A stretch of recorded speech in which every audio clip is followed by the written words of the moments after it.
Le premier mois de 2018 s'est déjà écoulé. Ce jeudi est la journée des indices PMI manufacturiers. Les données sur la confiance des consommateurs suisses pour janvier seront disponibles à 7h moins le quart.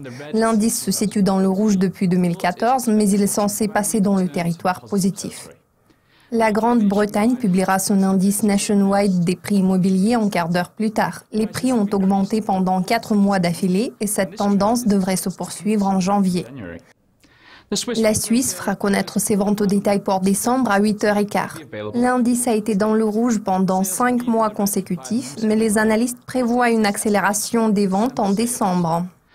À 8h30, la Suisse publiera son PMI manufacturier pour janvier. Les statistiques italiennes seront publiées 15 minutes plus tard. Elles seront suivies des chiffres français à 8h50.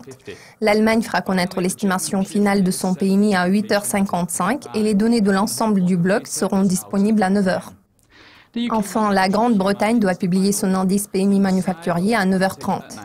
Quelques publications concernant la performance de l'économie américaine sont programmées à 13h30 GMT, y compris les demandes d'assurance chômage. Les demandes initiales ont atteint leur plus bas sur plusieurs décennies durant la semaine se terminant le 20 janvier, s'établissant à 233 000.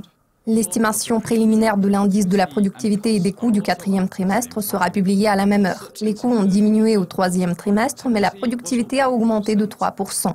À 15h GMT, les USA publieront le PMI manufacturier de l'ISM pour janvier. Cette publication pourrait secouer le billet vert. Le secteur manufacturier est resté solide en décembre, l'indice se situant légèrement en dessous du niveau de 60. L'Australie fera connaître son indice des prix à la production couvrant le 4e trimestre à minuit 30 GMT. Les prix ont progressé à un rythme stable ces dernières années, n'affichant que très rarement des contractions trimestrielles. Je suis Kais Kahil, vous avez regardé le calendrier économique de jeudi. Le prochain aperçu portera sur le dernier jour de trading de cette semaine. Restez avec nous.